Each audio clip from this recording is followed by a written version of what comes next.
de sus dispositivos, por favor revisen si pueden utilizar el chat. El chat es una opción en la que podrán participar durante todo el foro vertiendo sus comentarios y opiniones. Estos se analizarán y se dará respuesta y se dará información al respecto en la última media hora de esta sesión. En nombre de la Coordinación Nacional de Conservación del Patrimonio Cultural, les damos la más cordial bienvenida y les agradecemos por participar. Buenos días a todos y a todas y todos, y muchísimas gracias por la invitación a moderar esta mesa. Bienvenidas a nuestras invitadas. Y lo primero que me gustaría hacer con todos ustedes es que encuadremos el sentido de esta mesa. Como les comentó Mariana, la tercera mesa y tiene que ver con el impacto en las acciones de divulgación y educación. Tenemos un magnífico panel que es muy diverso y eso precisamente nos va a permitir analizar estos temas desde diversas perspectivas que abarcan museos, divulgación arqueológica y patrimonial, acciones de difusión editorial, programas educativos, etc. Ahora bien, todas nuestras invitadas, por sus perfiles y sus cargos, se encuentran íntimamente vinculadas a distintos sectores de la población y distintas comunidades.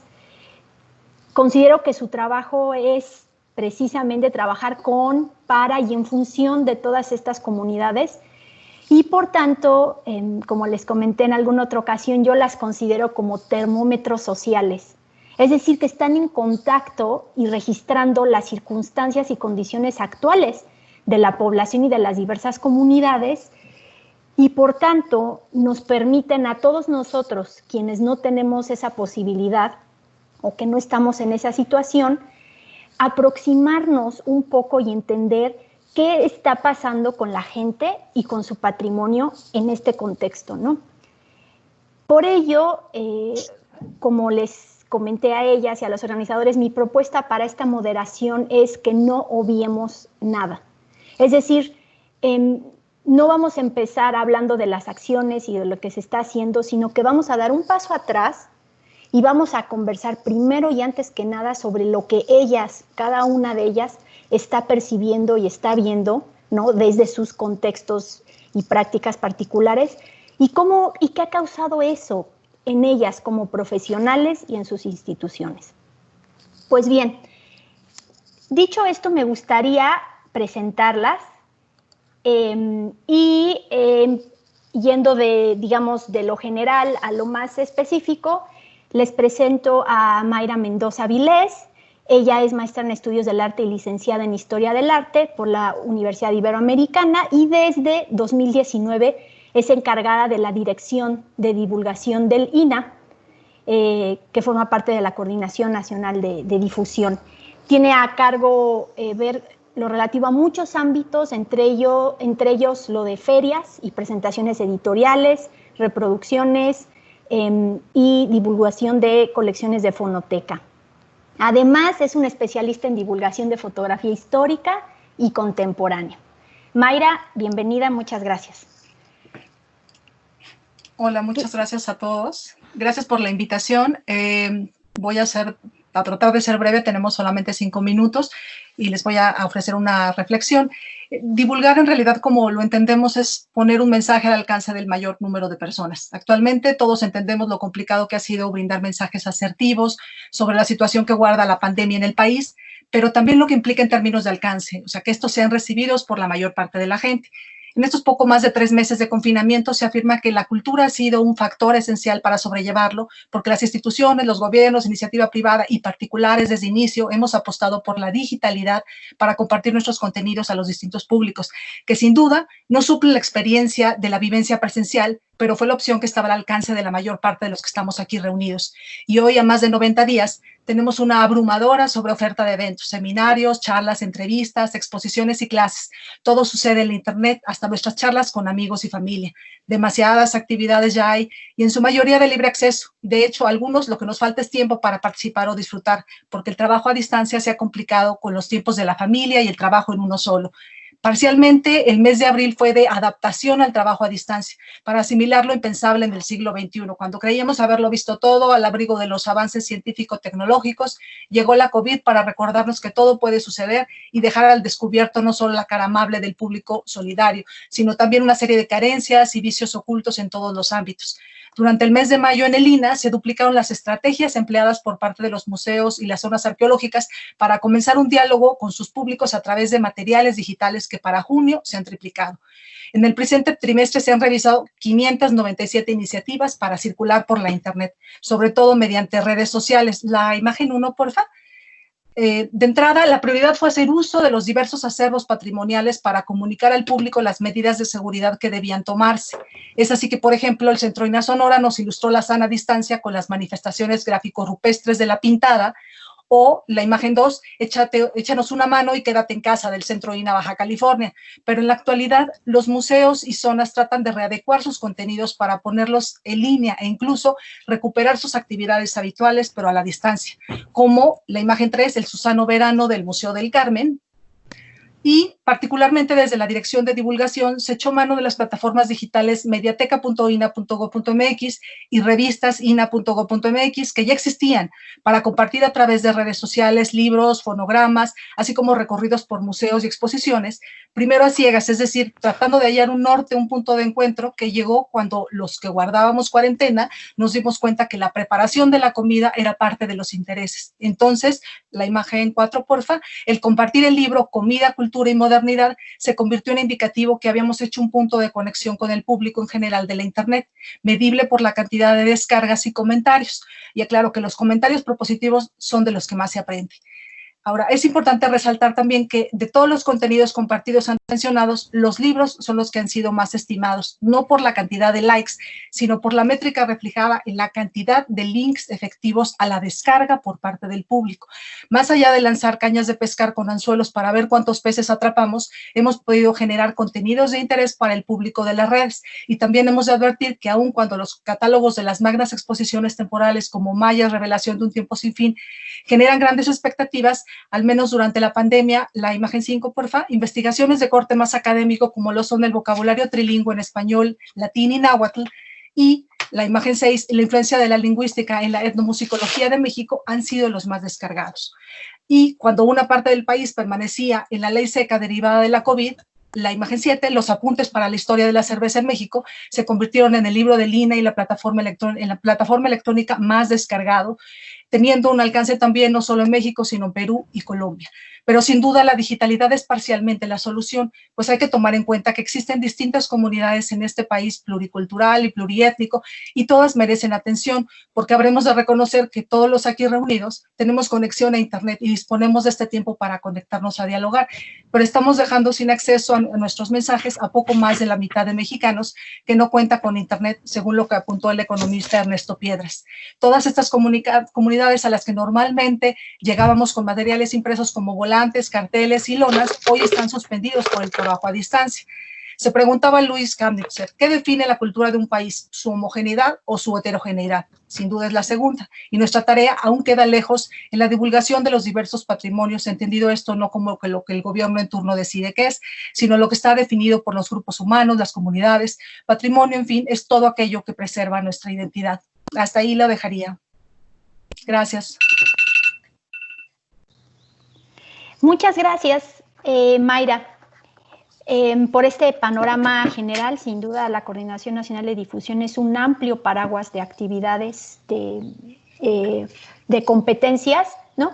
Y me gustaría pasar ahora a que Claudia Morales nos platique, ¿no?, sobre justamente las necesidades y circunstancias que ella está detectando desde su posición como responsable del programa Échale un ojo a tus monumentos de la Coordinación Nacional de Monumentos Históricos del INAH. Ella es licenciada en Historia del Arte y ha trabajado en diversos museos como San Carlos, Templo Mayor y Munal. Ha impartido muchos cursos y talleres educativos sobre patrimonio y monumentos. Claudia, bienvenida. Hola, bueno, primero muchísimas gracias a toda nuestra audiencia que está del otro de la pantalla, pero está también aquí. Y por supuesto, ¿no? A Talía, a Mariana Pascal y por supuesto a mis jefas, ¿no? A Julieta y a Valeria por seguir creyendo, ¿no? Y sobre todo en estas condiciones. Entonces, antes de cómo quedé, me gustaría saber, platicarles, contextualizar quiénes son mis beneficiarios AC19, o sea, antes de la pandemia, y los DC19, ¿no? Entonces, con nosotros trabajamos en Échale un ojo a tus monumentos para jóvenes, ¿no? Para divulgar la importancia y estos valores patrimoniales de monumentos históricos. Entonces, nos vamos a escuelas primarias desde cuarto a sexto y secundaria en los 3 grados de varias alcaldías, pero también tocamos a estos maestros en formación, a estos docentes en activo y hemos estado con gestores del patrimonio, incluso guías de turistas, tanto sí de la Ciudad de México y en algunos estados, ¿no? Entonces, esos son nuestros beneficiarios y con los que trabajamos hace 19, ¿no? Pero, ¿qué sucede con el después?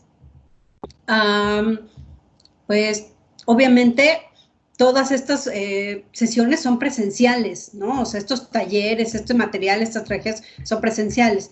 ¿Qué sucede cuando ya no podemos estar?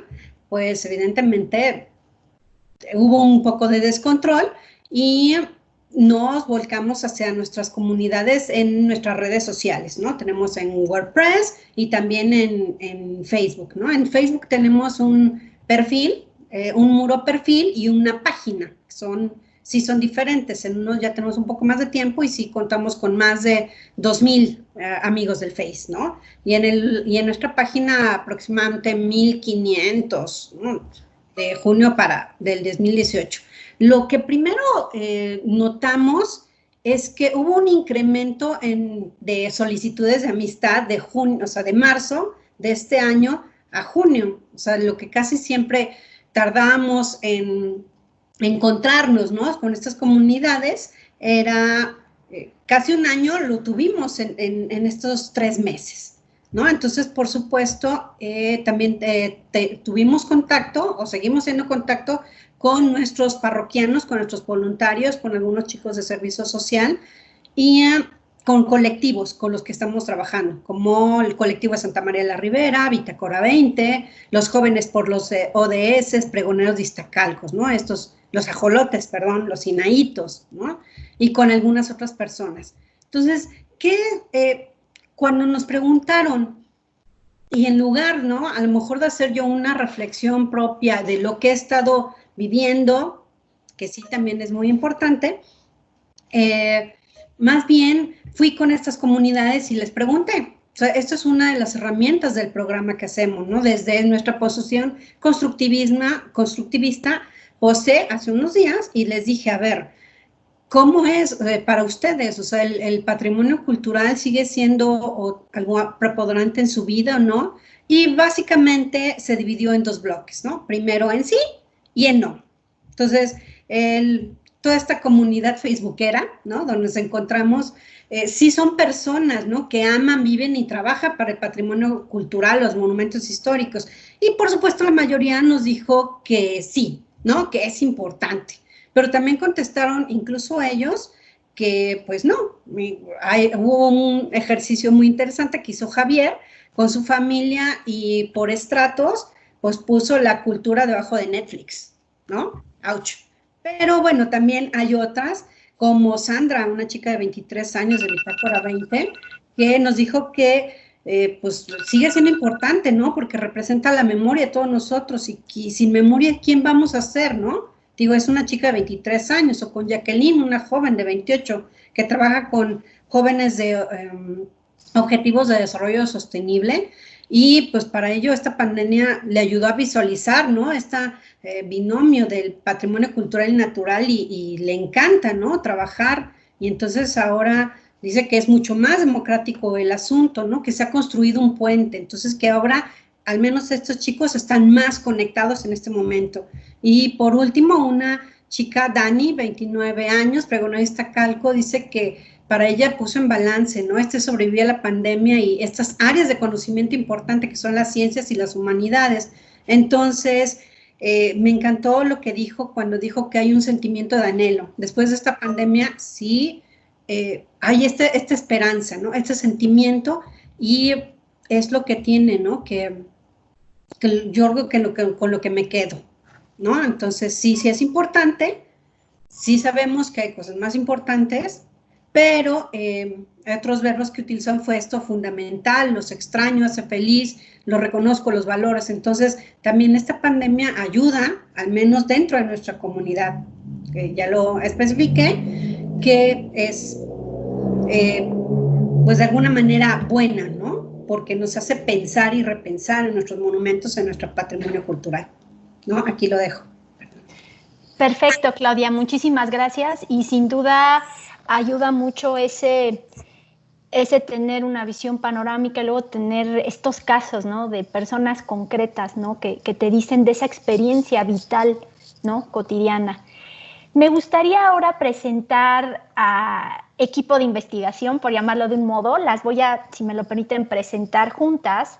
Tenemos dos invitadas que nos van a dar su perspectiva desde la parte de la investigación, aunque una investigación muy activa, muy comprometida, y tenemos el gusto de tener con nosotros a doctora Magdalena Amalia García Sánchez. Ella es licenciada en Arqueología y maestra y doctora en Antropología Social, con especialidad en Etnohistoria por el CIESAS, y actualmente es profesora investigadora en el Centro de Estudios Arqueológicos del Colegio de Michoacán. Sus líneas de investigación son etnohistoria y la etnoarqueología para la recuperación de saberes tradicionales, así como el patrimonio como apoyo docente a la enseñanza de la historia. Y también me permito presentar a María Antonieta Jiménez Izarraz, licenciada y maestra en arqueología por la ENA, doctora en antropología y miembro del SNI, también miembro de la Asociación para la Interpretación del Patrimonio. Es también profesora investigadora del Colmich, del Centro de Estudios Arqueológicos, y sus líneas de investigación se centran en torno a la protección del patrimonio arqueológico e histórico. María Antonieta y Magdalena, bienvenidas, y nos gustaría saber entonces ustedes desde su perspectiva qué necesidades y nuevas condiciones han detectado en las comunidades con las que trabajan y cómo las ha impactado. Adelante.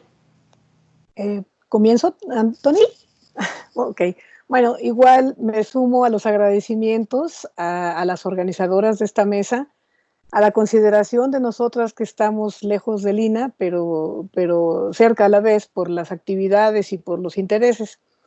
Me gustó mucho como dijiste, Cintia, que somos un equipo, porque en efecto, ¿no? Antonieta y yo tenemos ya muchísimos años trabajando desde el Colegio de Michoacán en la sede de La Piedad, no en Zamora, sino en La Piedad, que estamos todavía más lejos, pero en la confluencia de 3 estados. La sede del Colmich en La Piedad está en un área rural, urbana, en La Piedad, y pues bueno, esto le confiere a nuestro trabajo una cierta particularidad, ¿no?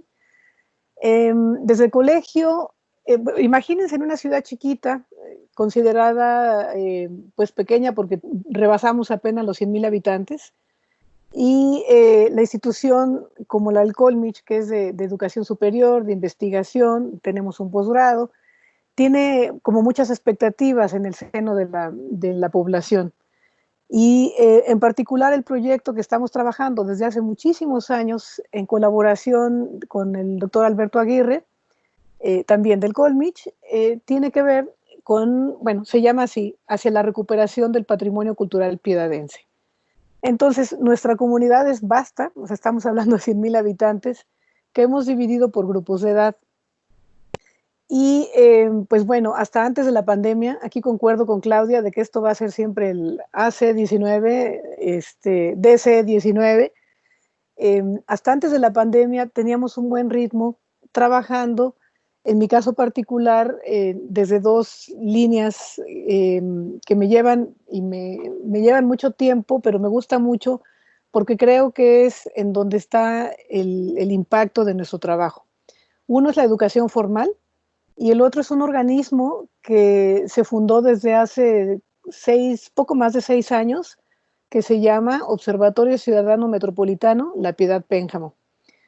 Entonces, desde la educación formal, pues bueno, ahora que todo está detenido, ahora que también las clases en línea se han convertido en una pesadilla para profesores y para estudiantes, pues no hay nada que hacer ahí, ¿no? O sea, fue una puerta que se cerró de golpe, de un día para otro, y en donde pues hemos estado atoradas en la comunicación directa con los estudiantes y con los docentes. Sin embargo, pues aprovechamos el tiempo y convencí a mis colegas del Colegio de Bachilleres del Estado de Michoacán, que es la institución con la que mayormente he trabajado, de escribir un artículo para plasmar las experiencias de lo que se ha logrado, ¿no?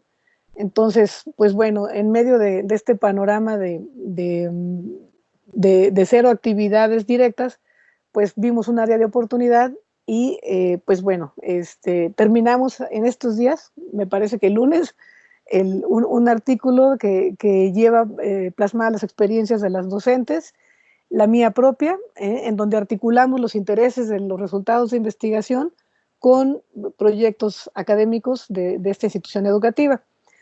La otra vía, que es el Observatorio Ciudadano Metropolitano, este organismo está constituido por instituciones de educación superior, por instituciones de asociaciones civiles, como los Rotarios, como el Colegio de Arquitectos, Colegio de Ingenieros, ciudadanos de a pie, o sea, todo aquel que quiere sumarse a este organismo, pues es bienvenido. Desde luego también está el Colegio de Bachilleres, el COBAEM, se llama por sus siglas.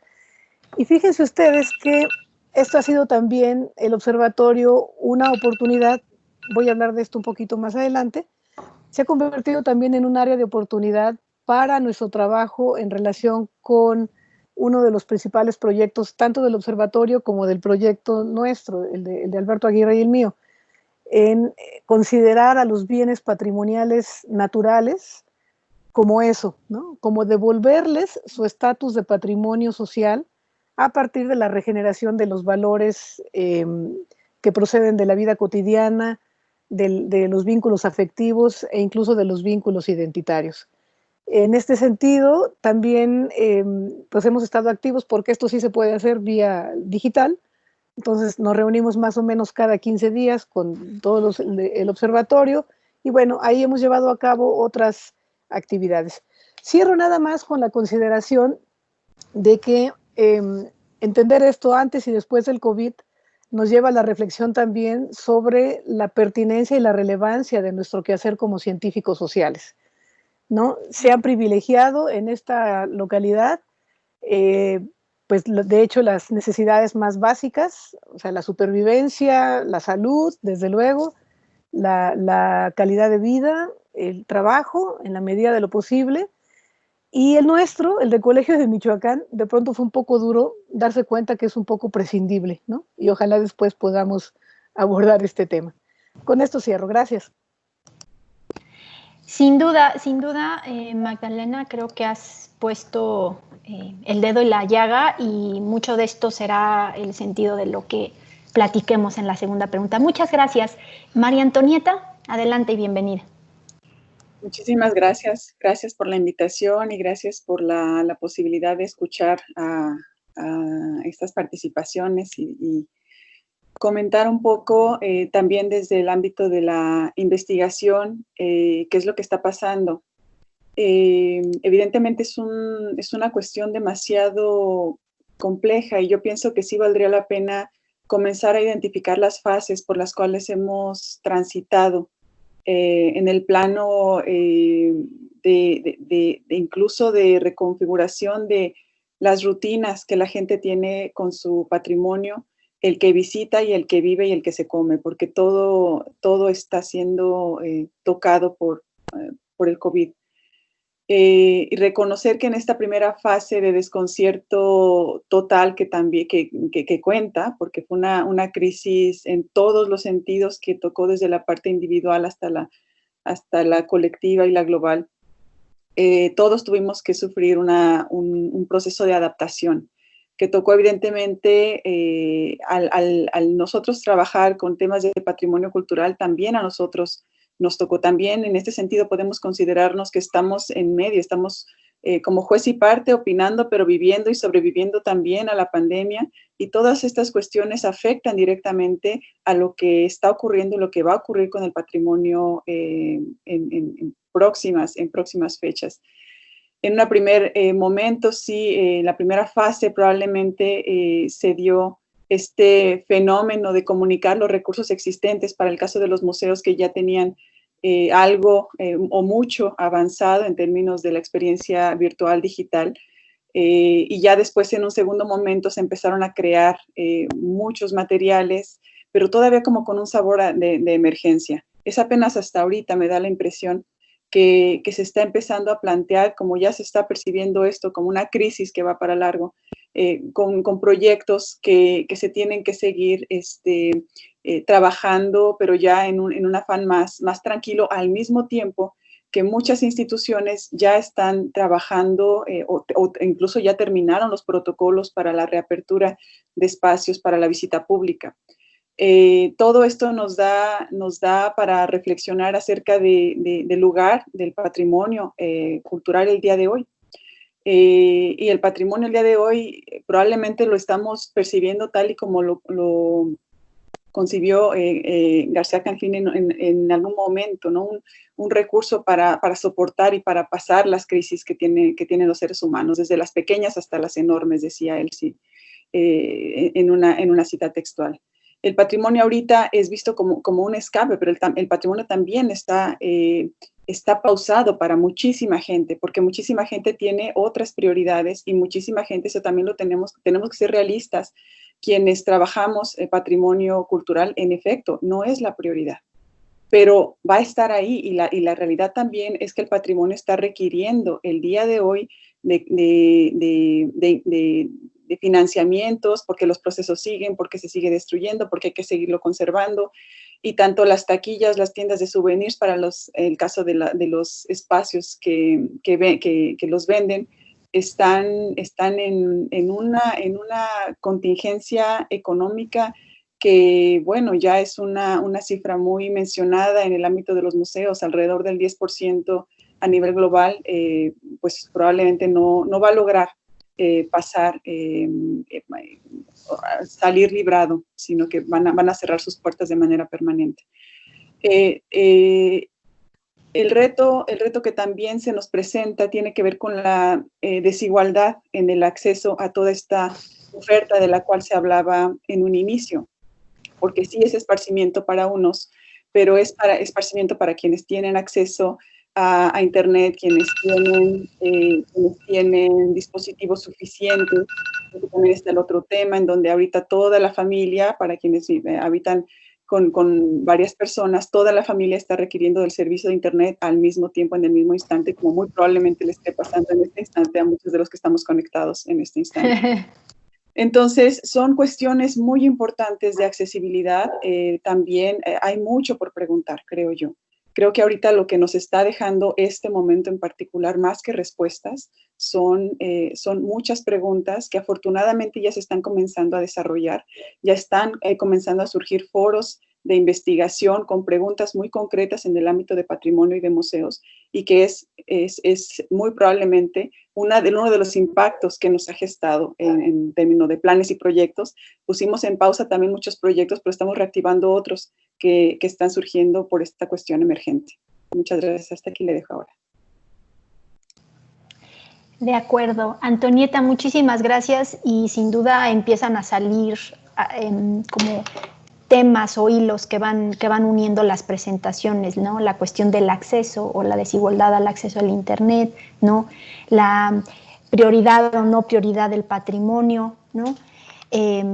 Y para cerrar esta primera sesión en donde estamos pidiéndoles a nuestras invitadas que nos ayuden a dar un sabor, una especie de aproximación a cómo perciben las nuevas condiciones y necesidades de las comunidades con las que trabajan, les presento a nuestra invitada, nuestra última invitada, Karina Xochipilli Rosell Pedraza, quien es restauradora y se encarga, ¿no?, de los proyectos y programas relacionados con conservación y colecciones del Museo Nacional del Virreinato, en donde además ha participado en muchísimas exposiciones nacionales e internacionales, a la par de sus tareas de conservación.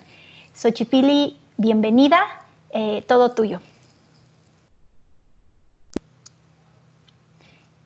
Hola a todos, ¿me escuchan bien?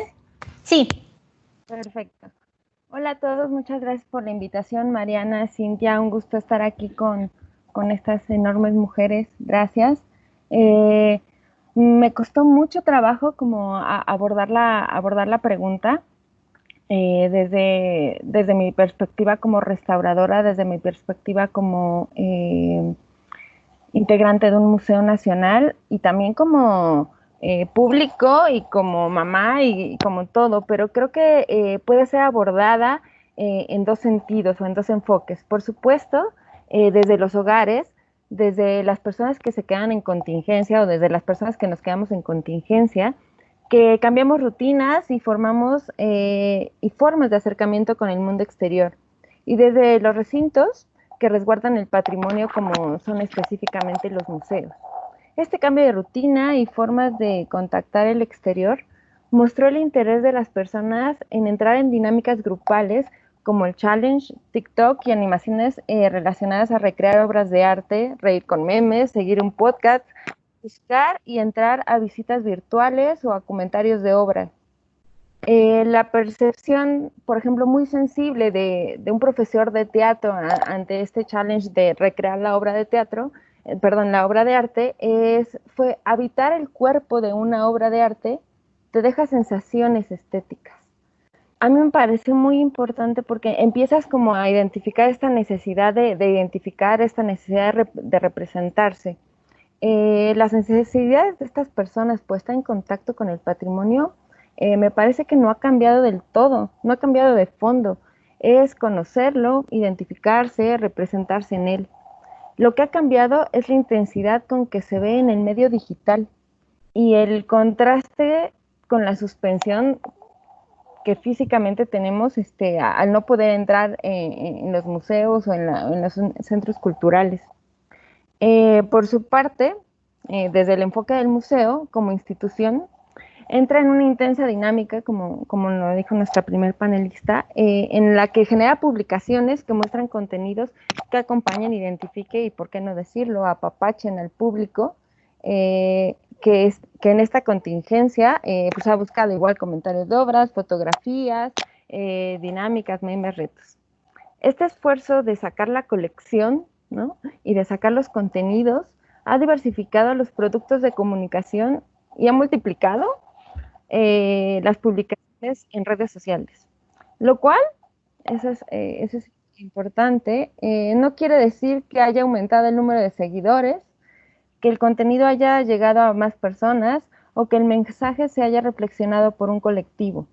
Para muestra, la publicación de un concierto en el Templo de San Francisco Javier en el Museo Nacional del Virreinato se ha reproducido 238 veces en Facebook, se ha compartido 5 y tiene 21 me gusta de 94,290 seguidores. Bastante bajo, cuando en vivo el concierto se pudo escuchar por 200 personas y no solo estaban escuchando el concierto, estaban disfrutando el Templo de San Francisco Javier. Solo 38 personas menos que las que reprodujeron el video. Vale la pena, creo que aquí, frenar un poco, sentir el ritmo de vida actual, identificar los canales de comunicación y aprender su lenguaje. Aprender las 176 palabras nuevas que tenemos en el lenguaje digital. En este momento y desde el colectivo psicológico, creo que el patrimonio cultural está resguardado en diferentes instituciones como los museos o algunos grupos comunitarios. Entonces, mi pregunta sí es, ¿cuál es el papel que juega el patrimonio cultural durante la contingencia? Creo que es el elemento tangible que promueve tranquilidad, referencia y una estructura cultural que los que trabajamos con patrimonio la hemos hecho desde, me encanta que digan, desde antes de la pandemia. Y bueno, finalmente, una parte del trabajo educativo poco observable en un museo es la atención de prestadores de servicio social. Esta atención durante la contingencia ha sido por vía remota. En realidad creo que se ha enriquecido porque ha sido muy enfocada al trabajo de los chicos, han tenido tiempo de reflexionar y también, ¿por qué no decirlo?, hacer el trabajo con serenidad, ¿no? Muy enfocados en lo que ellos están haciendo. Creo que hasta aquí dejaría mi primera participación. Muchas gracias, Xochipilli. En efecto, cuando hablamos de comunidades, a veces tenemos como una idea preconcebida de a qué nos referimos, pero en tanto personas que trabajamos en diversas instituciones académicas y culturales, hay otros actores a veces invisibilizados, ¿no? Por ejemplo, todos los prestadores de servicio social, ¿no?, que trabajan en y para el INAH, y que en sí mismos representan una, digamos, fuerza de trabajo tremenda, ¿no? Y una cantidad de brazos extensores, ¿no? En el programa, por ejemplo, de Échale los ojos a tus monumentos. En fin, muchas gracias, Xochipilli, porque sí, también van saliendo a flote, ¿no?, estos temas, ¿no?, como sobre los límites de Internet y qué tanto es lo mismo hacer una traducción literal de un evento en vivo a uno en Internet, que se pierde, ¿no?, cuando trasladamos los formatos, ¿no? Al parecer se pierde mucho, pero por otro lado tú, digamos, nos retas a la discusión, nos dicen, pues es que no ha cambiado la relación de la gente con su patrimonio, lo que has cambiado la intensidad.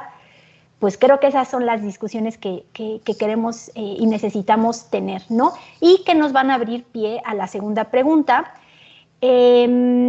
A todas las invitadas, justamente les voy a hacer una segunda pregunta. A nuestros invitados les recordamos que está abierto el chat para que ahí vayan poniendo sus preguntas y que vayamos teniendo una lista de cosas para discutir cuando llegue el momento. Pues sin más, me gustaría ahora preguntarles, ¿no?, poniendo el dedo en la llaga, ¿no?, en esos casos donde han detectado un choque o ciertas incompatibilidades, ¿no?, o que les obligó a regresar, ¿no?, ¿qué podemos hacer? ¿Qué tenemos que hacer? ¿No? Y por tanto, pues, ¿hacia dónde ustedes vislumbran, ¿no?, ciertos luces o claroscuros? Me gustaría, Mayra, si de nuevo puedes iniciar con esta pregunta. Adelante. Sí, claro. Bueno, sin duda sabemos que las cosas han cambiado y dentro de todo lo negativo que nos ha dejado todo esto, en nuestro caso no diría como falta de incompatibilidad o irrelevancia, más bien al contrario, hemos tenido como el apoyo de proponer, o sea, la pandemia nos ha permitido voltear sobre nuestros pasos para revisar lo que hemos hecho y lo que hemos dejado de hacer también, pero todo ha sido como esta oportunidad para reconocer estas infinitas posibilidades para generar y conectar con otros públicos. En la Dirección de Divulgación del INAH, de una semana a otra nos quedamos sin la posibilidad de realizar ferias editoriales, presentaciones de libros, charlas, que constituyen esta gran parte de nuestra labor, que es visibilizar los estudios que genera el Instituto sobre el patrimonio de manera impresa, es decir, la divulgación del conocimiento científico que produce el Instituto en la producción editorial. Entre lo que actualmente estamos haciendo diferente es un ejemplo que les voy a poner. Entendimos el riesgo de que alguno de los integrantes del equipo fuera a entrevistar a los diferentes autores sobre las novedades editoriales y que además los autores te dejaran entrar al hogar con el riesgo inherente de contagio de la COVID. Pero recordemos que toda crisis también representa una oportunidad y que no es viable quedarnos sentados de brazos, ¿no?, cruzados a que termine la pandemia. Entonces, les propusimos a los autores que ellos se autograbaran de 10 a 20 minutos en sus hogares, sin mayor equipo de por medio que su teléfono celular. Les redactamos un pequeño manual del usuario con recomendaciones mínimas de las redes sociales y con qué libro íbamos a iniciar. Ya habíamos aprendido del punto nodal de la comida del mes de mayo y ahí solicito la imagen 8 y abrimos este ciclo que iniciamos por la pandemia, palabra de nuestras y nuestros autores, los días jueves en redes sociales con la publicación Naturales y Cocina en el Valle del Mezquital.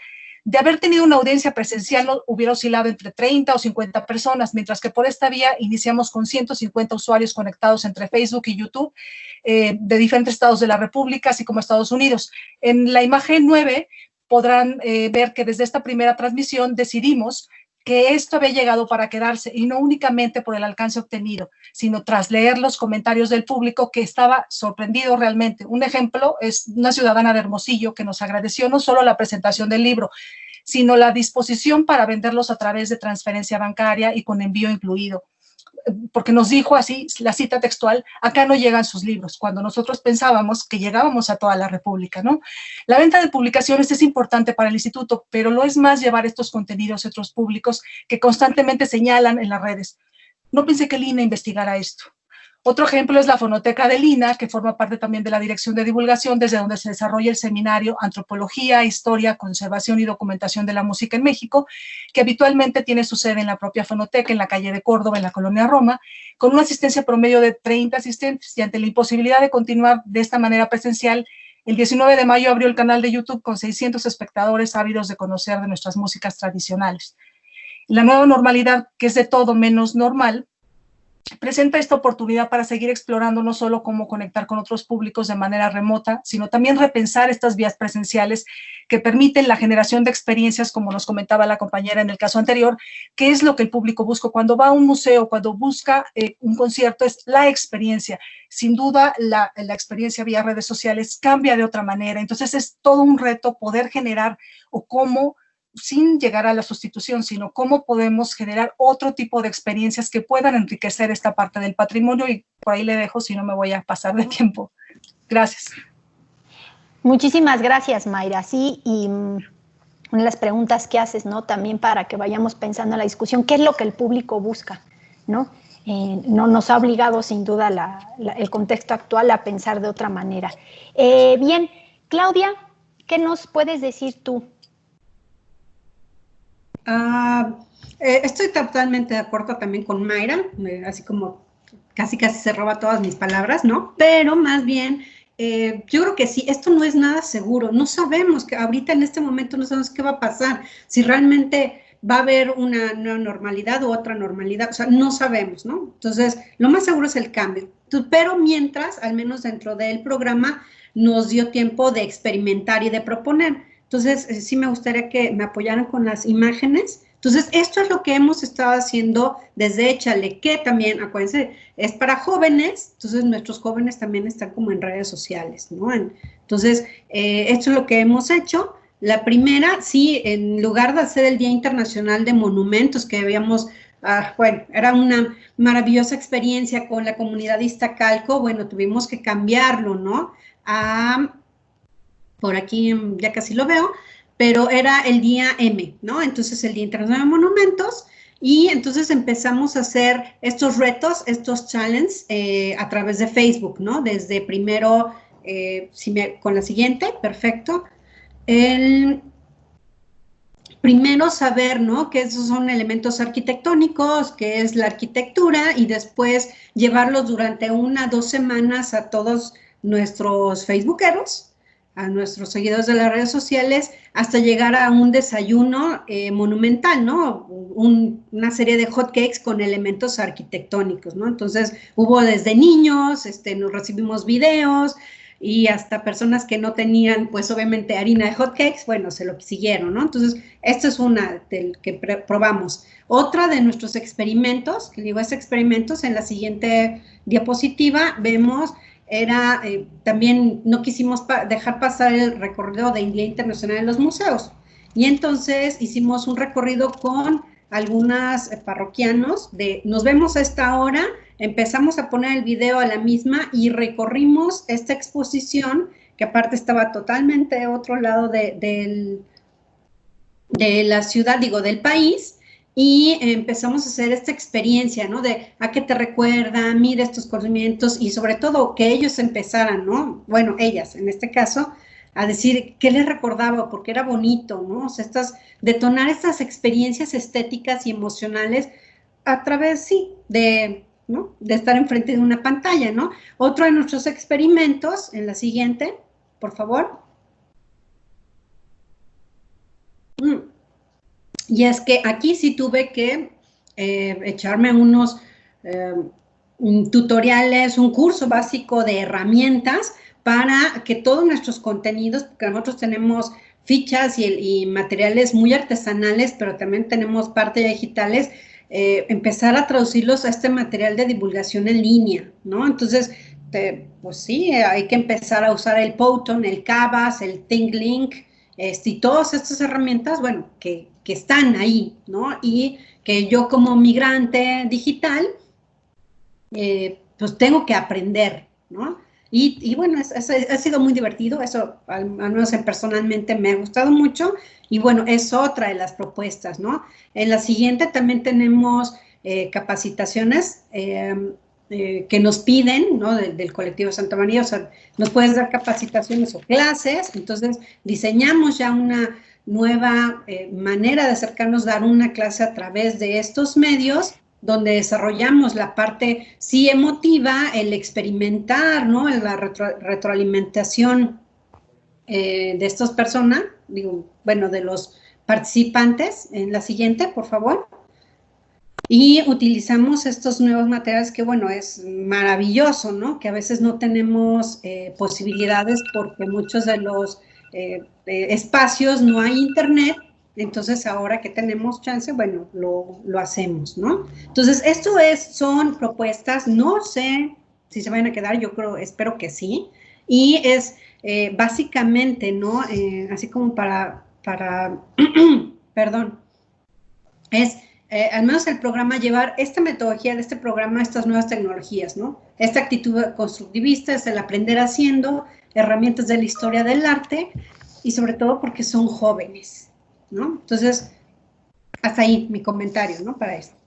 Gracias.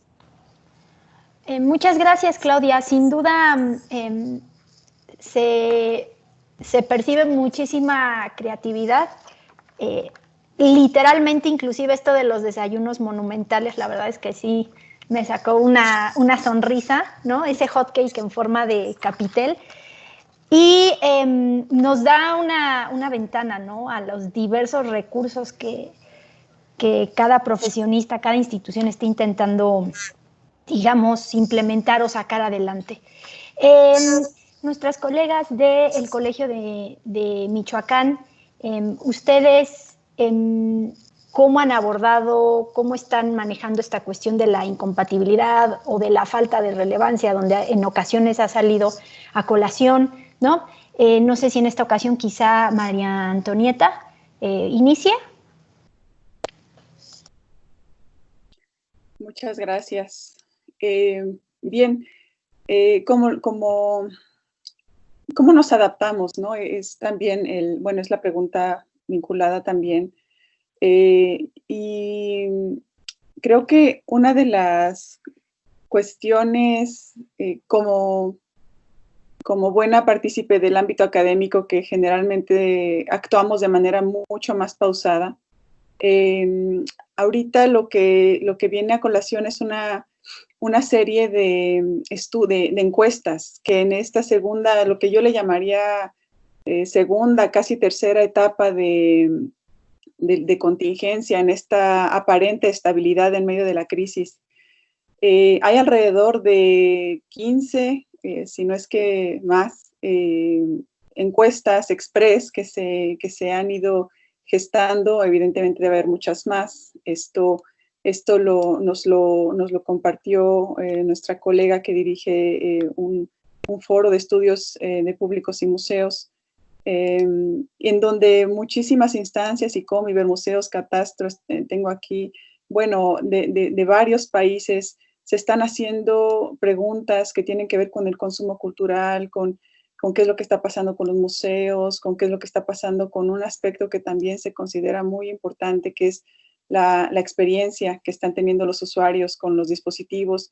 Esto nos lleva a reconocer también que lo que estamos viviendo es una cosa evidentemente muy negativa en varios aspectos, pero en el ámbito de cultura y de museos probablemente también lo podríamos ver como una oportunidad, porque a partir de la pandemia y a partir de que mucha gente tomó la decisión de hacer un clic para acceder a un espacio cultural que en su rutina anterior nunca lo había considerado, en esa persona hay una muestra de la diversificación y de la multiplicación que se está generando de los museos? ¿Son otro tipo de públicos? También tenemos esa pregunta. ¿Se está realmente incrementando la cantidad? ¿Se está diversificando realmente el público? ¿Son los mismos? Todas estas son preguntas que se están desarrollando y que tendremos la oportunidad de ir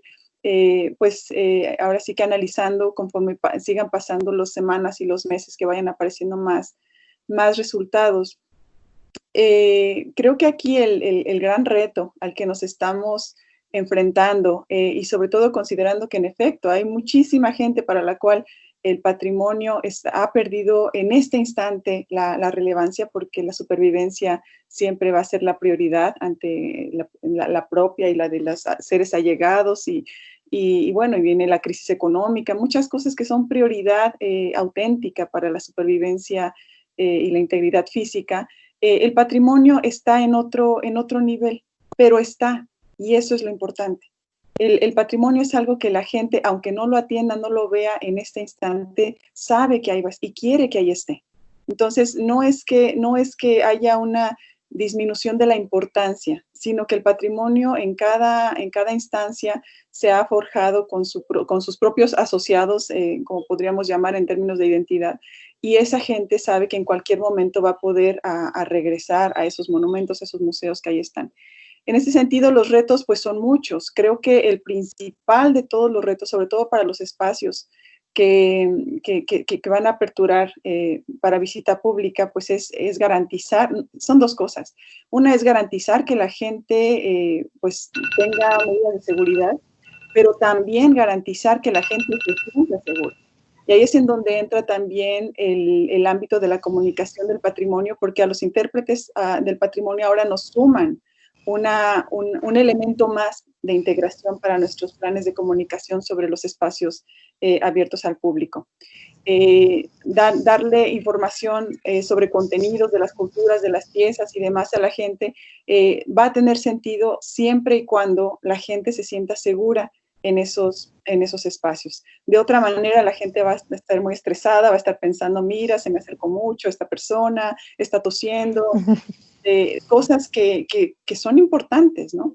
Entonces, esas son cosas que los espacios abiertos al público sí tienen que considerar, y yo lo vería en esos dos ámbitos, tanto adoptar las medidas, los protocolos que como parte del proceso de cada institución está teniendo, se cumplan, pero también generarle a los visitantes esta sensación de tranquilidad y de serenidad para poder estar en un espacio que típicamente es un espacio pues pues eso, ¿no? De tranquilidad y de apreciación.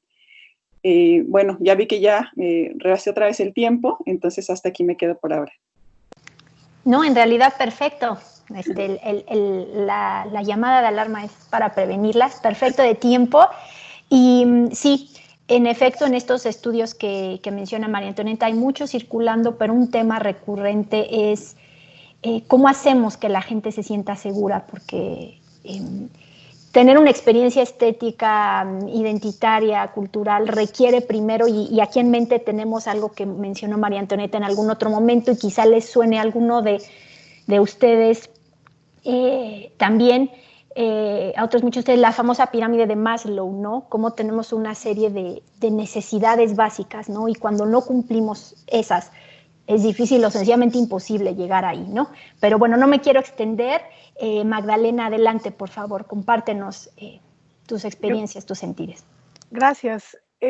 Yo sí quisiera llamar la atención en donde hay un contraste muy notable entre el ámbito urbano y el ámbito rural urbano, como este que les platiqué, en donde estamos ubicados, porque nosotros, por ejemplo, no tenemos museos, ¿no? Hemos batallado durante muchos años, pero todavía no hemos ganado, ni siquiera una batalla. Entre otras cosas, porque cada 3 años hay que volver a empezar la planeación del combate, ¿no? Entonces no tenemos museos, y lo que hemos estado haciendo es propuestas para la recuperación de espacios públicos que están vinculados con evidencias arqueológicas del siglo XIX y XX que en esta ciudad sí existen, ¿no? En la región. En este sentido, pues empezamos a luchar desde hace rato, desde el Observatorio Ciudadano Metropolitano, a que me referí en la ocasión anterior, y digamos que íbamos ganando. Particularmente quiero comentarles el caso de la presa 5 de Oros, que fue una presa que se hizo a principios del siglo XX, que tenía como función, pues como toda presa, ¿no?, retener el agua de una bajante de acá cercana al Cerro Grande. La cuestión es que el titular de Zapas, les cuento rápido el asunto, el titular de Zapas, que era el responsable de este espacio, lo donó para hacer un espacio público. Entonces, pues ya saben, todo el mundo teníamos ahí las expectativas de recuperar este espacio público vinculado con patrimonio histórico y natural de La Piedad, y resulta que con la pandemia, pues bueno, otra vez, ¿no? Alto total, así de la noche a la mañana, así detenidos en seco, y pues dice un refrán, a río revuelto, ganancia de pescadores, ¿no? Lo que tuvimos acá fue invasión, empezaron a tirar cascajo en este espacio que ya habíamos recuperado, los colegas del Club Rotario que han estado sembrando árboles y los han ido a regar hasta antes de la temporada de lluvias para verificar que estén, bueno, digo, crezcan sanos, pues entonces de repente enfrentan esta situación de cascajo en los árboles, ¿no? Ya se estaba viendo, hay posibilidades de castigo, etcétera. Entonces, retomando un poco lo que planteaba Tony hace un momento, ¿no? El patrimonio ahí está. La gente estaba así como muy expectante de poder recuperar esto para todos, pero siempre hay grupos de interés que ponderan sus intereses por sobre cualquier otro, ¿no? Y entonces, donde ven un espacio para tirar sus desechos, ahí van y, ¿no? Creo que esto también es una llamada de atención para nosotros como científicos sociales, y me refiero a los que estamos en un entorno como este que reitero, para tender puentes con el público no especializado, ¿no? Yo pensaba hasta hace poco que íbamos por buen camino, que teníamos un buen ritmo de trabajo y de comunicación con el público, pero este ejemplo pues me demostró que no. Entonces ahorita retomo las ideas de Claudia con respecto al uso de los recursos digitales, porque en efecto es una posibilidad de construir puentes y tener un impacto directo en un grupo de edad que es muy receptivo, ¿no?, a este tipo de propuestas. Entonces ya tomé nota y agradezco el planteamiento de tus ideas porque me parecen verdaderamente geniales. Y lo otro que quería comentar está en relación con el área de oportunidad también que constituye este asunto de estar guardado. Desde el observatorio también lo que hemos estado haciendo ahora fue la distribución por comités. Somos varios los integrantes, entonces estamos planteando comités. Y desde los comités, ahora, justamente hoy, este día, dentro de unas horas, vamos a hacer el esfuerzo de que los integrantes de cada comité que están justamente asociados a temas que nos surgen a todos, y entre ellos el resguardo, la conservación, mantenimiento de los bienes patrimoniales, pues vamos a trabajar así como en una planeación muy sencilla, pero con líneas de acción muy concretas, ¿no? Y esto me da esperanza y me ilusiona, porque al final de cuentas lo que muestra es que siempre hay gente dispuesta a trabajar, y pues es cosa de invitarlas. Tenemos que encontrar la manera también de sumar más personas, no solamente los mismos del observatorio, sino agregar otro tipo de públicos y pues hacer como frente, pero ya con acciones muy concretas desde la planeación, o mejor dicho, desde otra planeación, ¿no?, una más acorde a las necesidades de que esta nueva realidad, que no tanto normalidad, pues nos está llevando a enfrentar, ¿no? Con esto cierro. Muchas gracias. De acuerdo.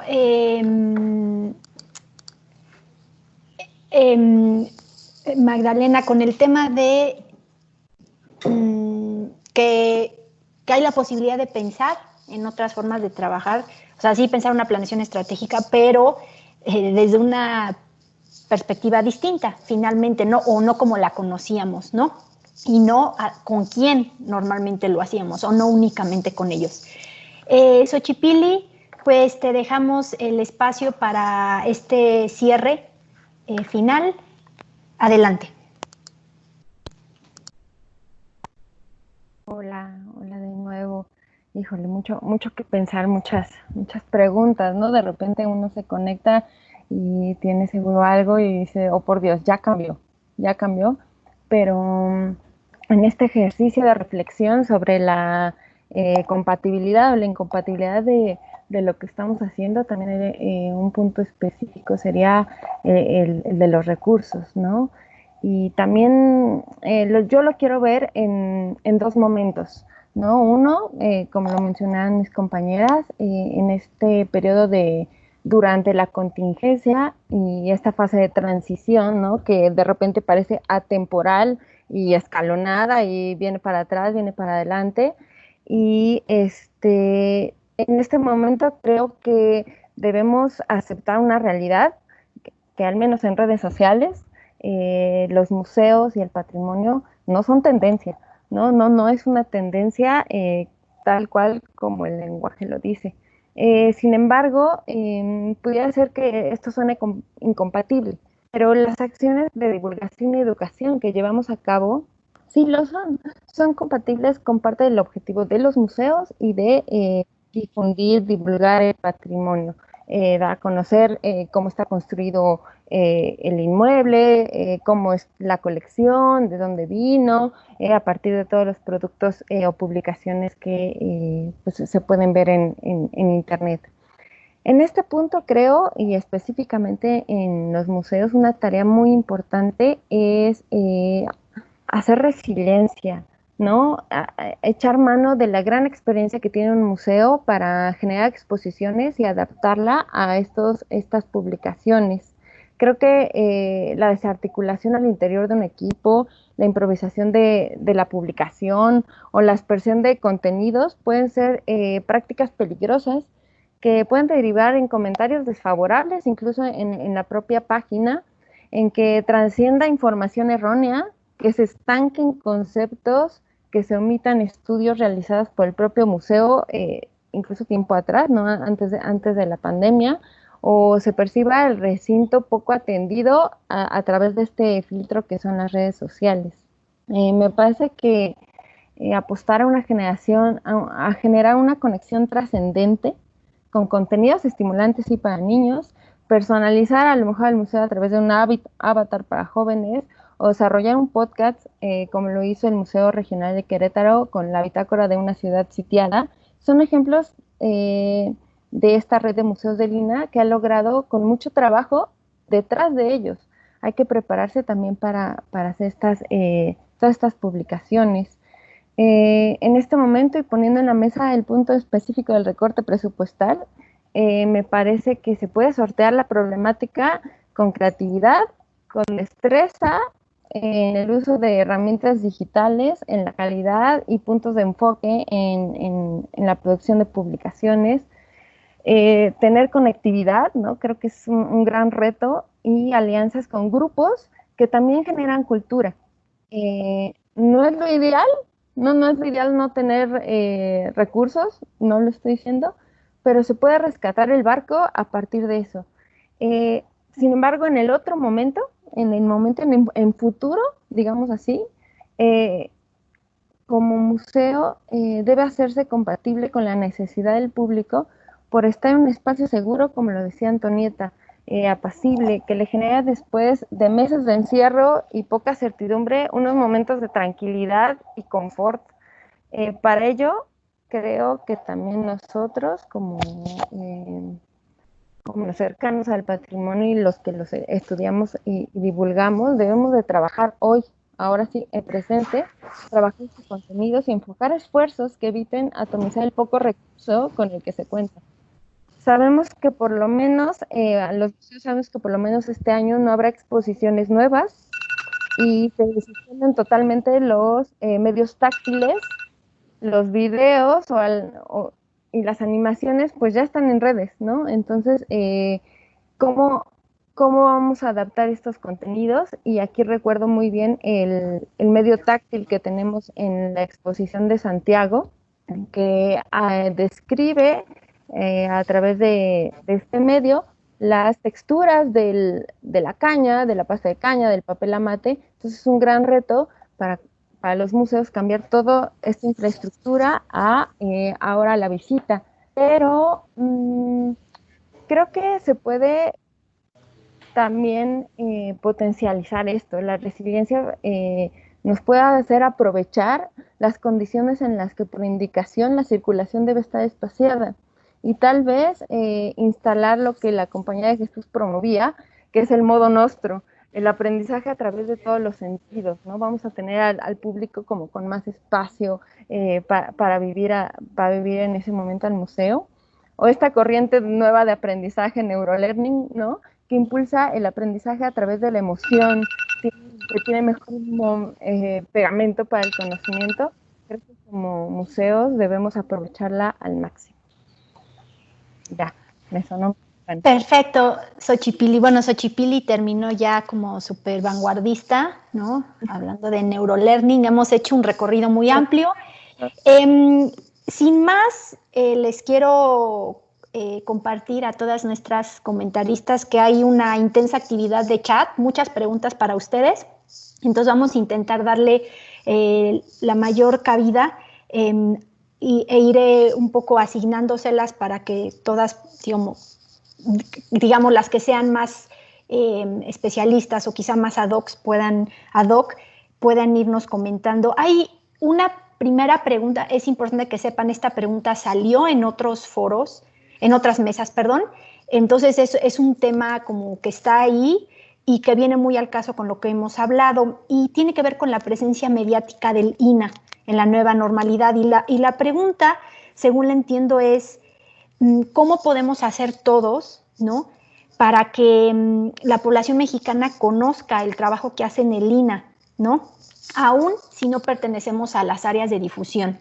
Dejo abierto, no sé quién quiera iniciar con una reflexión sobre esto.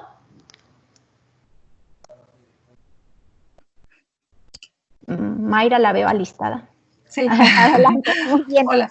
Sí, pues bueno, sin duda, el INAH tiene muchísimas y muy diversas áreas, ¿no? Coordinaciones, direcciones y demás, subdirecciones, museos, o sea, son un sinfín de recintos. Casi todos cuentan con una red social a la cual, pues bueno, se pueden sumar.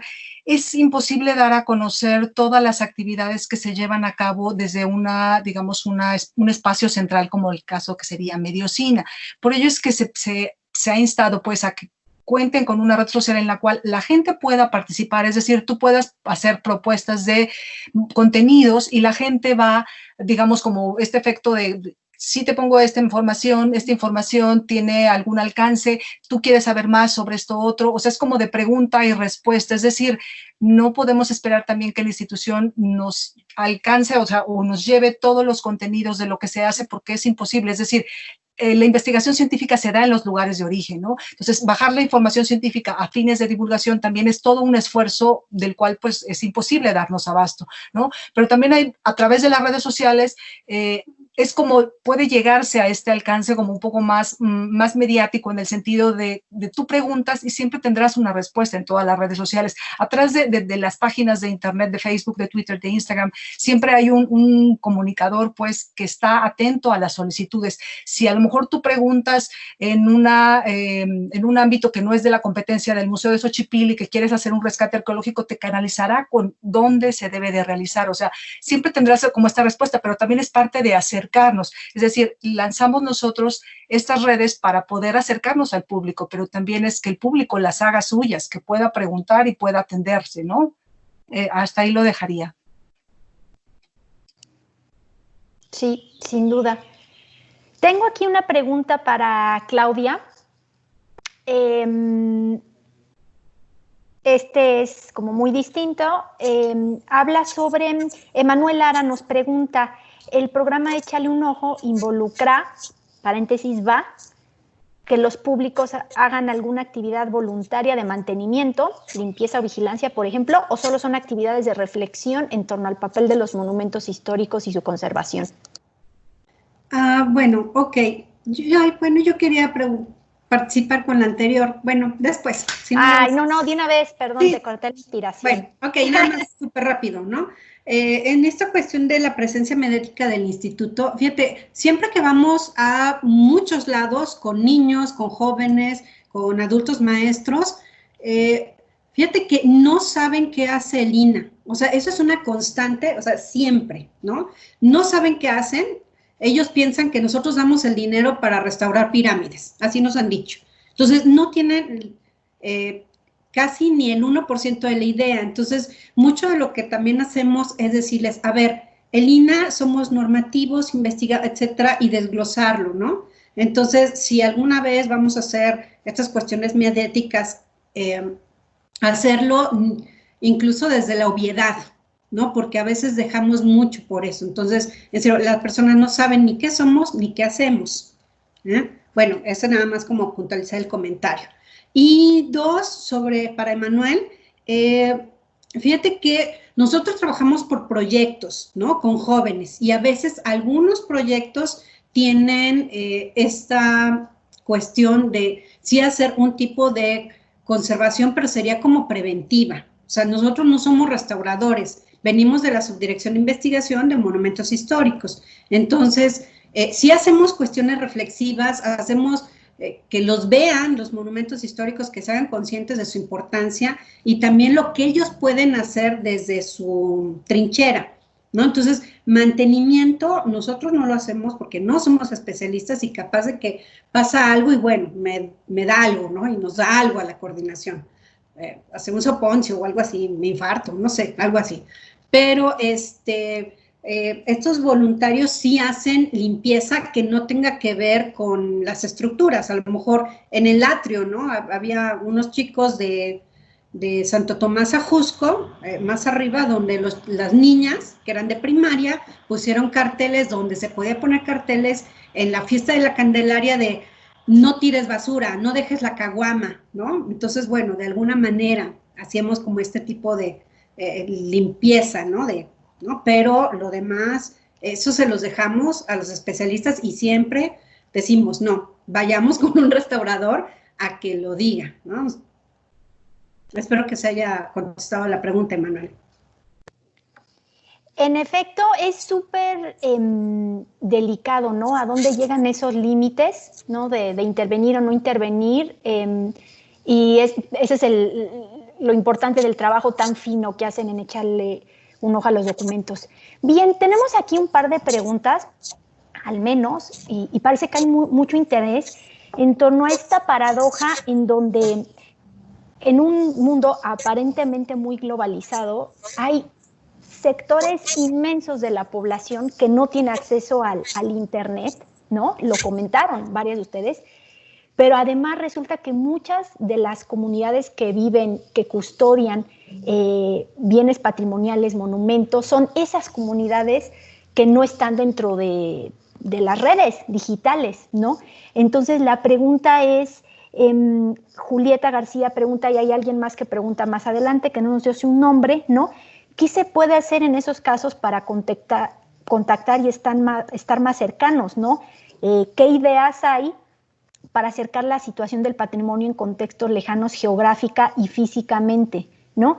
Y poblaciones que tienen elementos patrimoniales relevantes? Yo creo, no limito, pero me gustaría que Magdalena y Antonita quizá iniciaran un poco con sus respuestas a esto. Bueno, Tony, ¿puedo? Dale.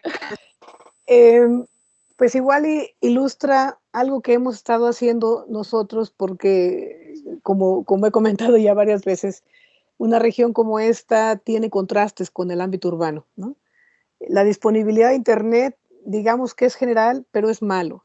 Entonces no tenemos la ventaja de que llevas ahí un código QR o sea, no. Básicamente la gente usa su Internet, incluidos los jóvenes, pues para estar en sus propias redes, pero nada que ver de consultar la página del Colegio de Michoacán, por ejemplo, ¿no? Entonces, bueno, la ventaja de una ciudad pequeña como esta, que como decía, tiene poco más de 100,000 habitantes y el municipio tampoco es particularmente enorme, Lo que hicimos para acercar los bienes patrimoniales fue hacer rutas de visita en bicicleta y caminando. Eso fue verdaderamente algo así como un boom en un momento dado, porque no había nada. Entonces, en una ciudad en donde aparentemente no hay nada, no hay ningún recurso que genere memoria colectiva o la retome, esto nos permitió un montón de cosas positivas, ¿no? Uno, que la gente restauraba su bicicleta que estaba allá afuera en el patio echándose a perder y que se incorporara.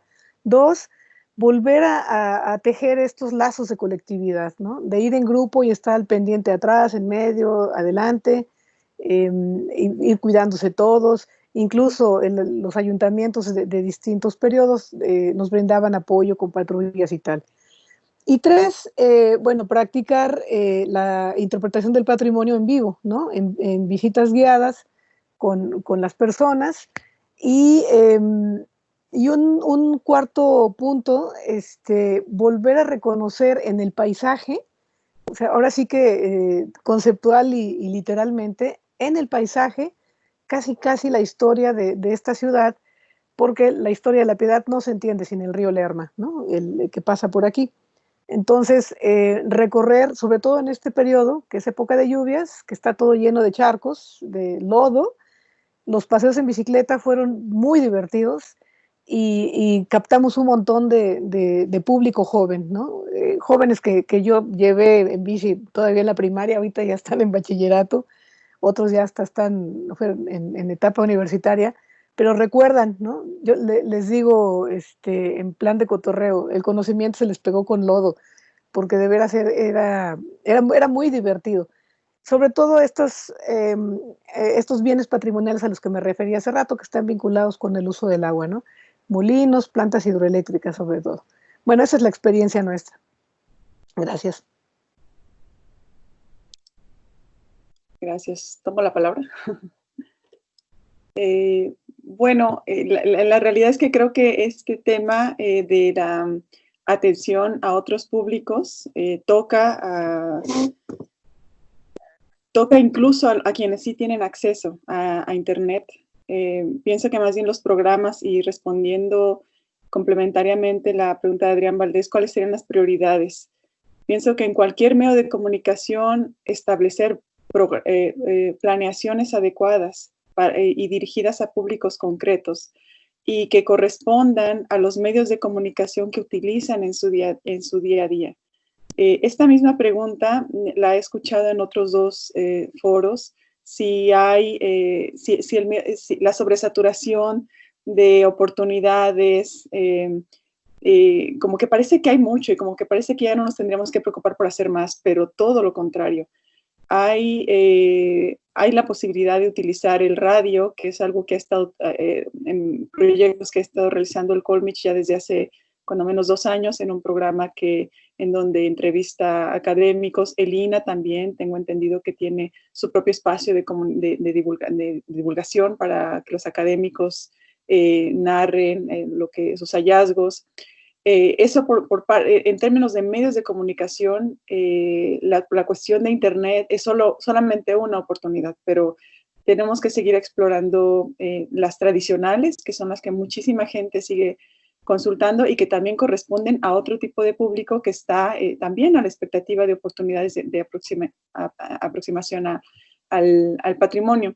Y la otra parte que creo que merece toda la atención es la evaluación de la eficiencia de la comunicación en toda esta gama de oportunidades que se tienen en la red. Porque a la hora de la evaluación, la de a de veras, en la cual nosotros queremos saber si realmente hicimos un buen trabajo como comunicadores, si realmente estamos enviando un mensaje y está llegando ese mensaje, si realmente estamos gestando oportunidades memorables y significativas de conexión con el patrimonio, ahí es en donde está muchas veces la pata que cojea de la mesa.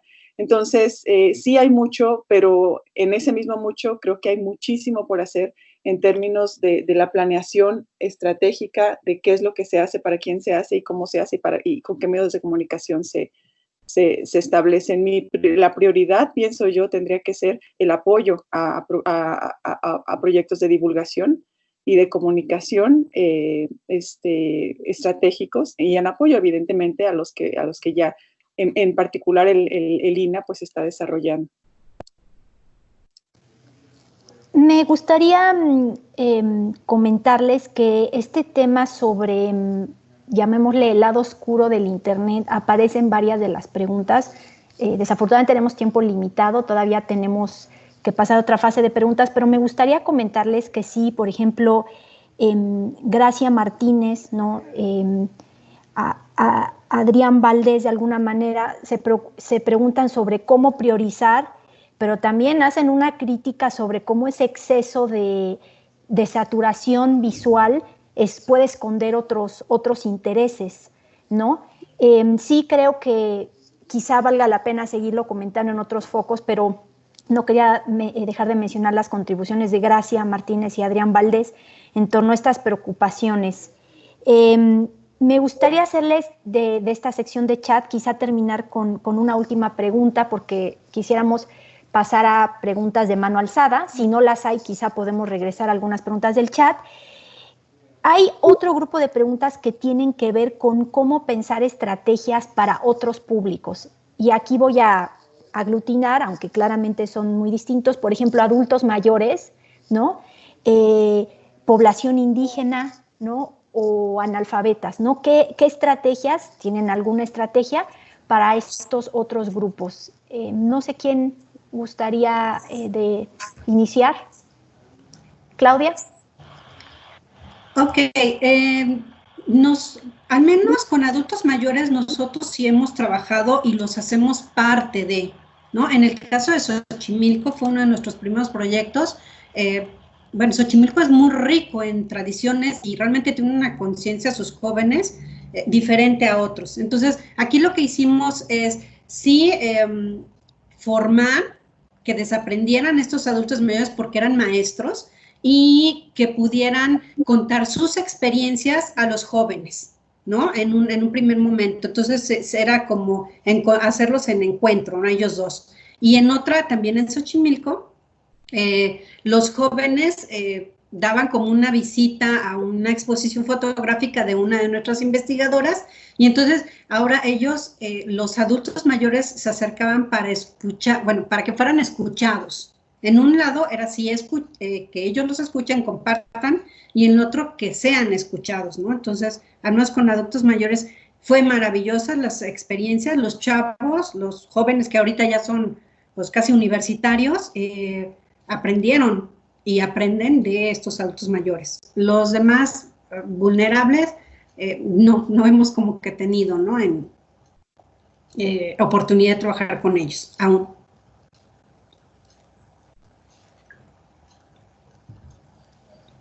¿Alguien más? Creo que Xochipilli, ¿querías comentar algo? Mayra, quizá ustedes también, que tienen una amplia plataforma. Adelante. Un poco les cuento lo que pasó hace unas semanas en Tepoztlán, que creo que la comunidad en sí toma muy literal el acercar la fe al público. Entonces, pensando un poco en cómo llegamos, ¿no? a las partes más alejadas, en cómo llegamos a esto. El presidente municipal literalmente voló por los aires a una reproducción del Cristo del Señor del Nicho para que toda la población lo viera.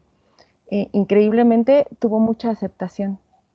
En todo el pueblo, ¿no? O sea, ver volar el Cristo, ¿no? Que nos estaba dando la bendición a todos, y que, bueno, es un Cristo con tradición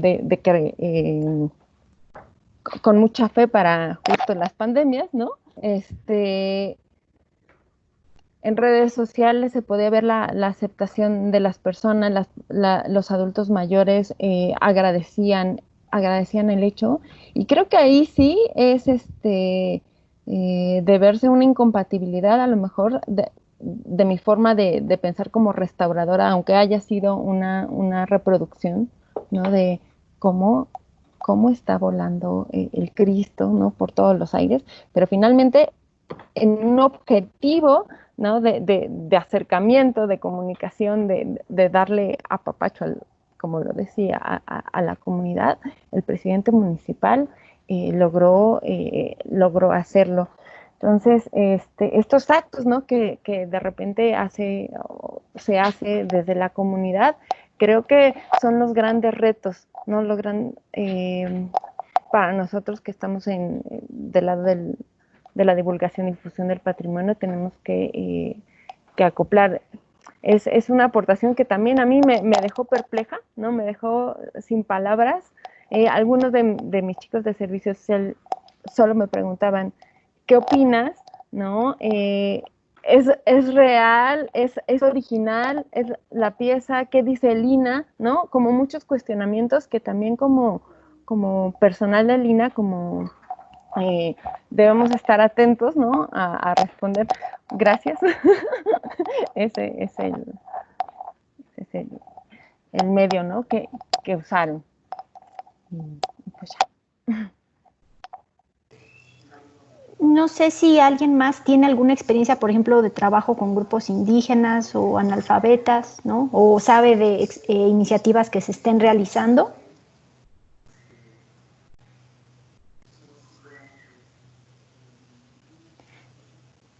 Sí, sin duda, creo que parte de nuestro pasmo y de nuestro silencio, para quienes preguntaron, es ese tema, ¿no? De que, sí estoy viendo a Yolanda Santaella, ya la vi. Un momento, por favor, para que termine la idea. Es sin duda que el Internet nos está haciendo, sin duda, tener que voltear a todos los lugares donde no volteamos y ver a quién estamos dejando atrás, ¿no? Y cuando se discute, por ejemplo, que el Internet es un bien, debería ser un bien universal, un derecho humano, pues creo que la discusión cobra nueva relevancia, ¿no? Cuando vamos a depender de ello. Bien, pasemos ahora a, como ustedes saben, en la sección de preguntas y respuestas damos oportunidad a distintas formas de participación en función de cómo cada persona se sienta más cómoda o también a su acceso a las herramientas. Vamos a pasar brevemente ahora a la cuestión de preguntas a mano alzada para todos aquellos que prefieran participar de esa forma. Les comento a todos que tendremos un leve, nos vamos a extender unos minutos en el tiempo para dar oportunidad a esta forma de participación, así que si pueden, por favor, acompáñenos en esta última etapa. Bien, todos los que quieran a mano alzada me van a ir indicando. A continuación tengo a Yolanda Santaella, bienvenida y adelante. Muchísimas gracias, agradezco esta oportunidad. Quiero resaltar que la Coordinación Nacional de Conservación hemos tenido esa oportunidad de convivir con adultos mayores, con trabajadores jubilados de Lina. Yo ya tengo más de 50 años en la coordinación y ahora me dedico más a divulgar de una manera de educación no formal. También estudié psicología, historia del arte y restauración. Entonces me ha dado herramientas para hacer esto. Y en un momento dado, en la gestoría de Valery Magar, hubo una exposición estupenda en el metro que nos invitaban a presentar sobre conservación del patrimonio cultural, pero de poblaciones, por decir, en Oaxaca, y los compañeros del área de comunidad hicieron un trabajo muy interesante. Poníamos los objetos restaurados y sobre todo acompañado de frases propias de la localidad de la gente, lo que entendía por patrimonio cultural, y eso lo ambienté con una música que es patrimonio inmaterial, que es el danzón, y con danzoneros. Entonces la gente que transitaba en la línea ahí del metro Pino Suárez, con la música, la emoción, les jalaba y se acercaban y les hablábamos sobre... Es que es interesante, es que hay que manejar la parte de la emotividad, la emoción, y la emoción, la música.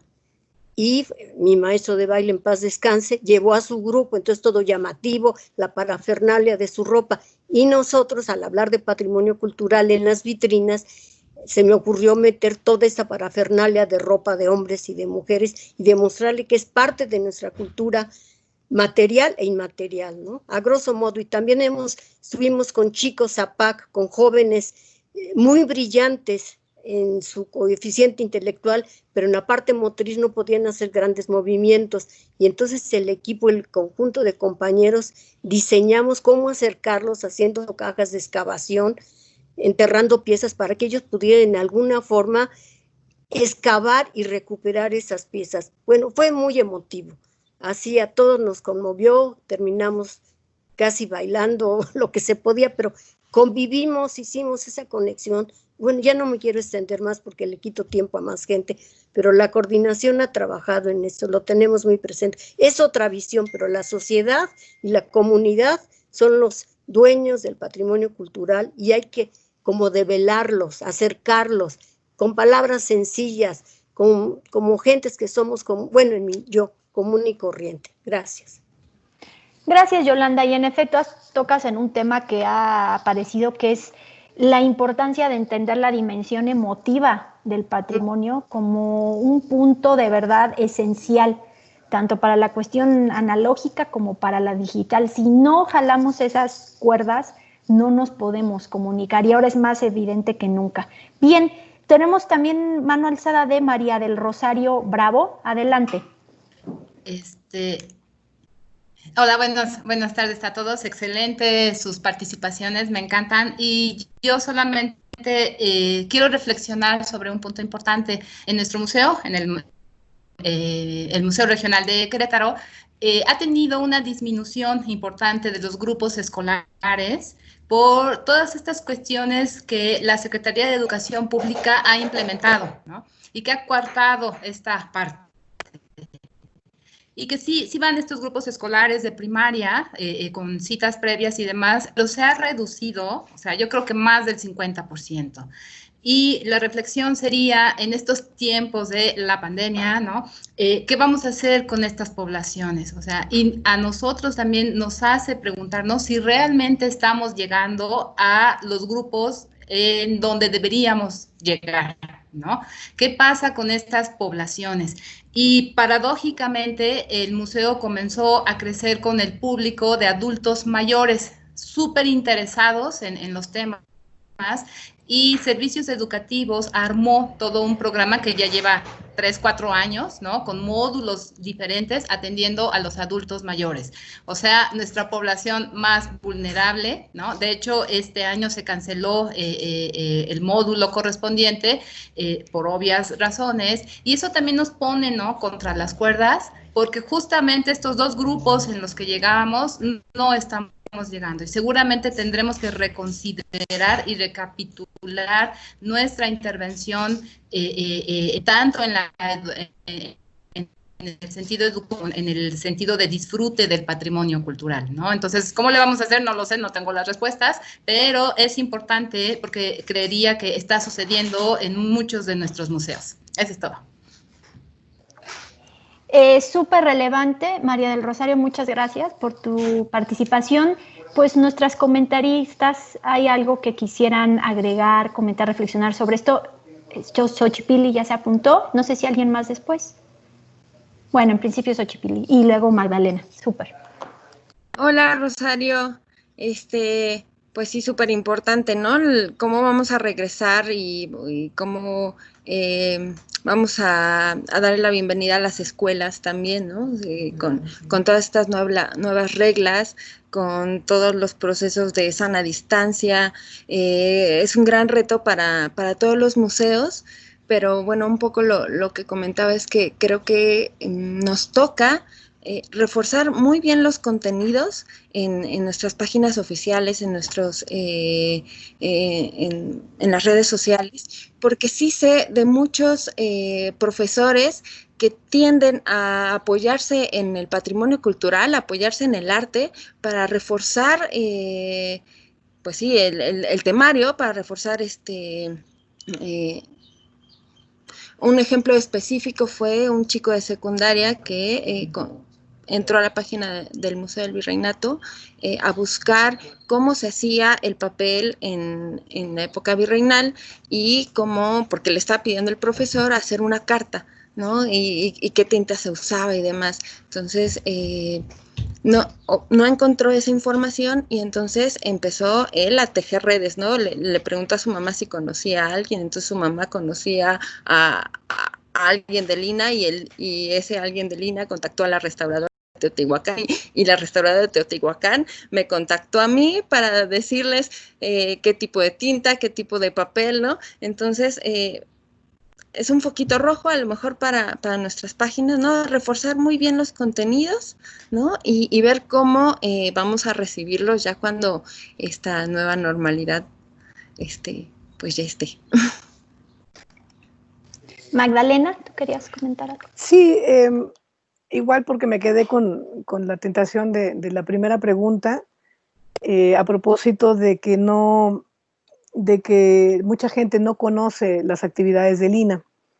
Yo me atrevería a ser hasta un poco más osada y decir que mucha gente no conoce las actividades de divulgación de todas las instituciones de educación superior.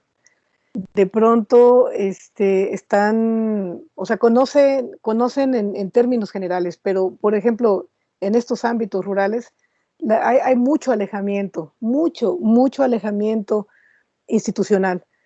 Y lo veo como áreas de oportunidad, ¿no? Para reforzar y proponer actividades. Bienvenida a las de Lina, bienvenida a las de la Universidad Michoacana de San Nicolás de Hidalgo, bienvenida a cualquier institución que quiera abonar y aportar alguna actividad que jale al público, ¿no? Que lleve de vuelta la mirada hacia el patrimonio como generador de una colectividad y de memoria colectiva, sobre todo, ¿no? Bueno, y esto era así como para que no se sientan mal. Compartimos esta cuestión de que después de tantos años de estar en una institución, te encuentras con que el taxista te pregunta, ¿el colegio qué? ¿Qué? ¿A dónde? Pues dices, pues bueno, ¿no? Uno hace su mejor esfuerzo, pero falta, ¿no? Y siempre, bueno, siempre va a faltar, pero siempre va a haber posibilidades de que uno siembre en tierra fértil, ¿no? Era nada más eso. Gracias.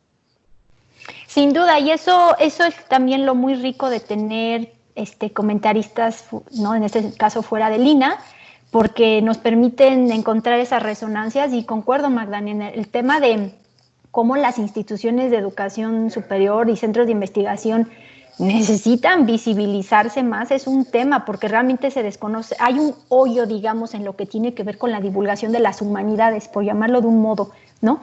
Y creo que es responsabilidad nuestra, finalmente, ¿no?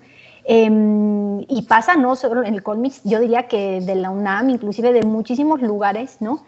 Hay especie de soliloquios en donde todo el conocimiento que se produce no baja, y ese es problema y responsabilidad nuestra, no de la gente, ¿no? Entonces, bueno, todo un tema.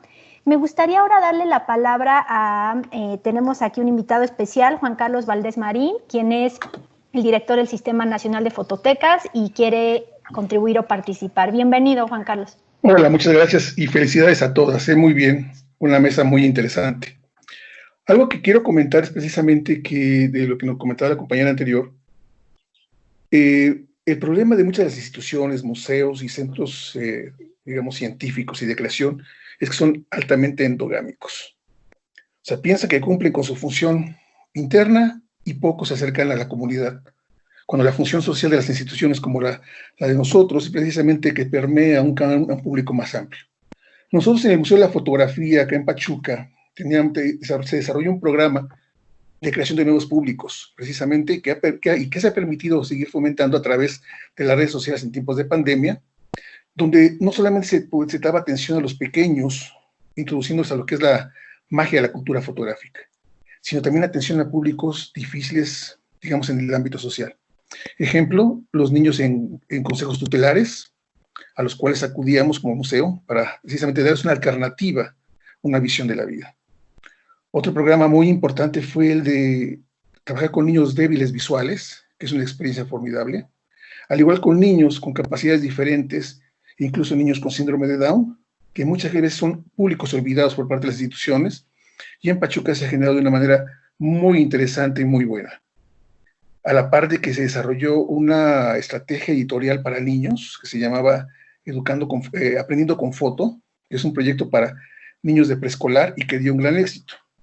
Todo esto ha permitido precisamente que la comunidad no solamente de Hidalgo, sino de muchas partes del país, incluso del extranjero, acuden con nosotros para conocer este modelo de participación social y sobre todo para la creación de nuevos públicos, donde la fototeca es parte esencial precisamente en el ámbito cultural de México, pero no se queda ahí, sino busca precisamente bajar toda esa información hacia diversos públicos. Y aunque una persona que está con ustedes es extremadamente modesta, todo eso se logró gracias a la participación del trabajo y al desarrollo de investigación de Mayra Mendoza, quien dejó precisamente, cuando fue su directora de fototeca, esta base, ese cimiento, que ha permitido que poco a poco vayamos desarrollando nuevas actividades. Yo creo también, como lo han hecho muchas de las panelistas, que si bien el confinamiento en tiempo de pandemia nos ha generado mucha reflexión, creo que lo importante es superar este reto y buscar nuevas alternativas a través precisamente de los medios digitales, como se ha dicho, pero no quedarnos en eso, sino retomar esa experiencia para la actividad presencial, que esperemos que sea en breve. Les agradezco mucho y felicidades a todas.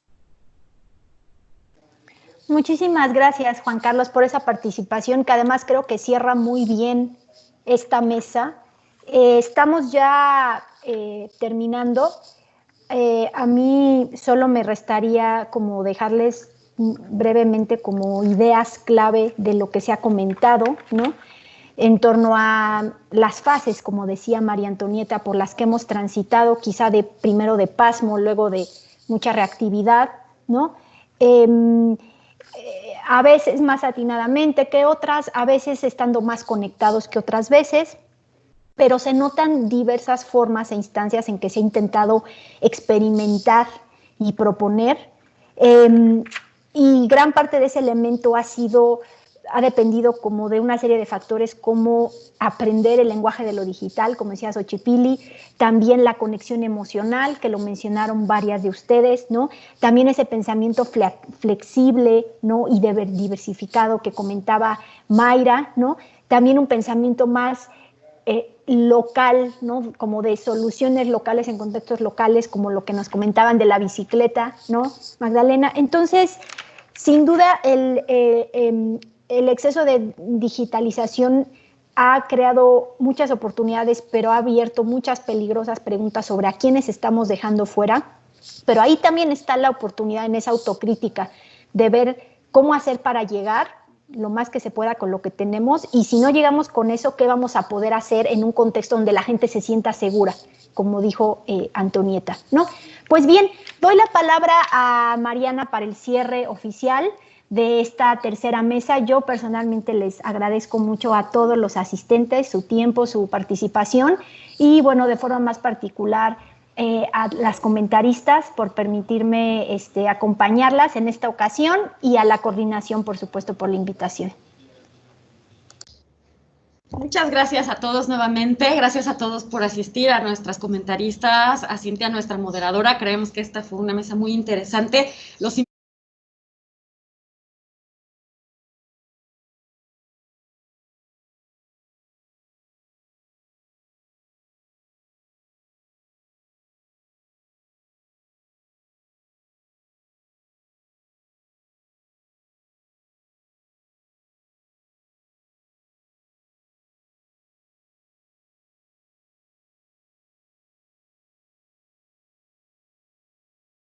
Instituto Nacional de Antropología e Historia. Secretaría de Cultura. Gobierno de México.